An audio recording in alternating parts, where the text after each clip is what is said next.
Praise the Lord. The best wishes to you and your family members in the name of God. దేవుని నామమునకు మహిమ కలుగును గాక. దేవుని నామం పేరట మీకును మీ కుటుంబ సభ్యులందరికీ శుభాభివందనములు. ఈరోజు దేవుని వాగ్దానము, టుడే గాడ్స్ ప్రామిస్. నేను తప్ప వేరొక దేవుడు నీకు ఉండకూడదు. నిర్గమాకాండము 20వ అధ్యాయం 3వ వచనం. You shall have no other gods before me. Exodus chapter 20 verses 3. క్రీస్తునందు ప్రియమైన సహోదరి సహోదరులారా, ఈ ఉదయకాల సమయమున దేవుడు తెలియజేస్తున్నాడండి. చూడండి, చాలా మంది మనుషులు ఈ లోకంలో వారి చేతులతోనే తయారు చేస్తున్నటువంటి ఆ యొక్క ప్రతిమలను మొక్కటం, పూజించటం, లేదా అయిష్టమైన కార్యాలను దేవుడికి విరోధంగా చేయడం చేస్తున్నారు. కానీ దేవుడు ఎంతగానో బాధపడుతున్నాడు. అయితే దేవుడి దినవాగ్దానం ద్వారా ఆజ్ఞ ఇస్తున్నాడండి.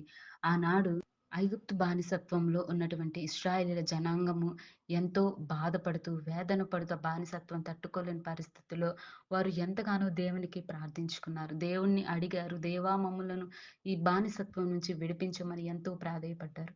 అయితే దేవుడు వారి యొక్క ప్రార్థనను విని వారి యొక్క జీవితాలలోనూ వెలుగులను నింపాలని దేవుడు ఆ యొక్క మోషే ప్రవక్తను ఆ యొక్క దేశమునకు, ఆ యొక్క ఐగుప్తు దేశమునకు పంపించి, చెరలో ఉన్నటువంటి వారు బానిసత్వం బ్రతుకుతున్న ఇశ్రాయేలీయుల జనాంగం అంతటిని, ఇశ్రాయేలీయులను దేవుడు బయటకు నడిపించున్నాడు. బానిసత్వంలో నుంచి బయటికి నడిపించగల గొప్ప దేవుడై ఉండి వారిని ఎంతో ఆనందంతోనూ సంతోషంతోనూ వారిని ఉంచి ఉన్నాడు. అయితే దేవుడు వాగ్దానం వారికి తెలియజేస్తుంది, నేను తప్ప నీకు వేరొక దేవుడు నీకు ఉండకూడదు అని దేవుడు స్పష్టంగా మాట్లాడి ఉన్నాడు. అవునండి, మనకు తప్ప, ఆ దేవుడు తప్ప మనకు ఏ ఏ దేవుడు కూడా ఈ భూమి మీద లేడండి.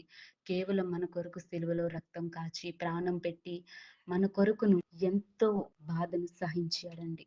కనుక దేవుడికి మనం అంటే ఎంతో ఇష్టం.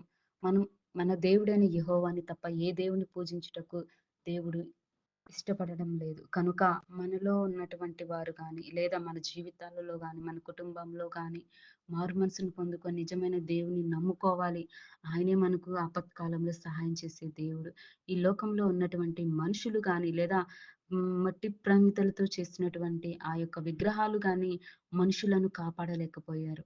లేదా వారు మనుషుల కొరకు ప్రాణత్యాగం చేయలేదు. కానీ మన దేవుడైన యెహోవా, మన ప్రభువైన యేసుక్రీస్తు మన కొరకు సిలువలో ప్రాణత్యాగం చేశాడు. మన కొరకు ఎన్నో దెబ్బలు తిని ఉన్నాడు. అంతటి ప్రేమామూర్తి మన ప్రభువైన యేసుక్రీస్తు. అందుకే అంటున్నాడు, నేను తప్ప నీకు వేరొక దేవుడు ఉండకూడదని. కనుక ఈ వాగ్దాన రీతిగా మనం మనుషులను మారుస్తూ దేవుని యొక్క సువార్త పరిచర్యలోను, దేవుని యొక్క మాటలను ప్రతి ఒక్కరికి వినబడేలా దేవుని యొక్క సువార్తను గట్టిగా చెప్పాలి. వారి హృదయాలను మార్చుకొని దేవుని వైపు తిరిగి దేవుని పూర్ణ మనసుతోను, పూర్ణ ఆత్మతోను సేవించి, ఘనపరిచి, కీర్తించే కృపా కాపుదల దేవుడు మనందరికీ దయచేయును గాక. ప్రార్థన. ప్రేమ కలిగిన తండ్రి, దయగల దేవా, నీకు స్తోత్రాలు చెల్లిస్తున్నాం ప్రవ్వా.